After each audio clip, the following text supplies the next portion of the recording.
नमस्कार, आज हम बात करेंगे कि रोबोटिक सर्जरी किन-किन गायनिक कैंसर्स के लिए उपयुक्त है।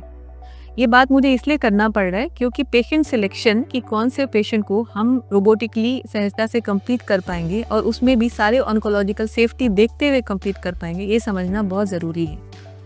तो जो सबसे इम्पॉर्टेंट कैंसर है जो हम रोबोटिकली बहुत अच्छे से कर सकते हैं, वो यूट्रस का कैंसर जो कार्सिनोमा एंडोमेट्रियम है। इसके साथ ही जो सर्वाइकल कैंसर होता है, जो यूट्रस के मुंह का कैंसर या ग्रीवा कैंसर जो बोलते हैं, उसमें भी रोबोटिक कैंसर काफ़ी हेल्पफुल है। स्पेशली हम ग्रीवा की कैंसर के लिए इसलिए बात कर रहे हैं क्योंकि ग्रीवा की कैंसर के लिए जब लैप्रोस्कोपी का टेस्ट किया गया ओवर ओपन सर्जरी, तो उसमें लैप्रोस्कोपी का बहुत सारा सेफ्टी इश्यूज आया। ऐसा हम रोबोटिक के जो भी एडवांटेजेस हैं और लैप्रोस्कोपी, उससे ये समझा जाता है कि वो सारे सेफ्टी कंसर्न्स रोबोटिक सर्जरी में नहीं रहेंगे। अभी तो रिसर्च जारी है उसके बारे में, सर्वाइकल कैंसर के में रोबोटिक का रोल के लिए, लेकिन ये समझा जाता है कि सर्वाइकल कैंसर में उसका काफ़ी इम्पोर्टेंट रोल होगा उसकी ऑपरेशन करने के लिए। तीसरा जो इम्पोर्टेंट कैंसर है जिसमें रोबोटिक का रोल है, वो वल्वल कैंसर में। वल्वल कैंसर में क्या होता है कि हम मेन लीजन तो निकालते हैं, उसको तो हम ओपन तरीके से ही निकाल पाएंगे, लेकिन उसके साथ हमको ग्रॉइन नोड्स, जो जांघ के नोड्स होते हैं, वो निकालना होता है। और जांघ के नोड्स का निकालने का सबसे बड़ा प्रॉब्लम होता है कि ऑपरेशन के बाद वहाँ पे पानी इकट्ठा हो जाता है, इन्फेक्शन हो जाता है, वूंड बार बार खुलते हैं और पेशेंट उसी में जूझता रह जाता है। 2 महीना 3 महीना निकल जाता है उसको पूरा रिकवर होने में।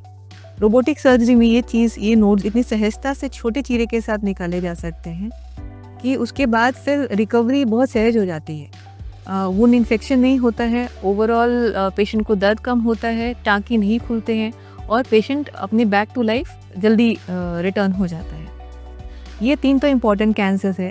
एक चौथे कैंसर के बारे में मैं मेंशन करना चाहूँगी जिसमें रोबोटिक का एक्चुअली बहुत सिलेक्टेड ही इस्तेमाल है और ये समझना भी ज़रूरी है क्योंकि अगर हम इस बात को ध्यान नहीं देंगे तो उसमें हार्म ज़्यादा हो सकता है।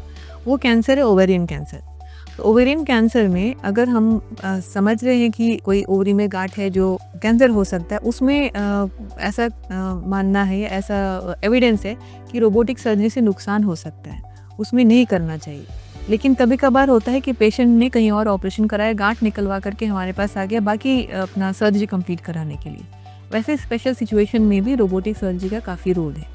तो ये सारे हमने जो गिनाए, ये सारे जो कैंसर्स है, इसमें तो रोबोटिक सर्जरी का रोल है, बट फाइनल जो डिसीजन होता है या निश्चय करना होता है कि रोबोटिक सेफ है या नहीं, ये सर्जन को बहुत दिमाग लगा करके और बहुत सोच विचार करके ही करना होता है क्योंकि रोबोटिक सर्जरी में पेशेंट सिलेक्शन का बहुत इंपॉर्टेंट रोल है।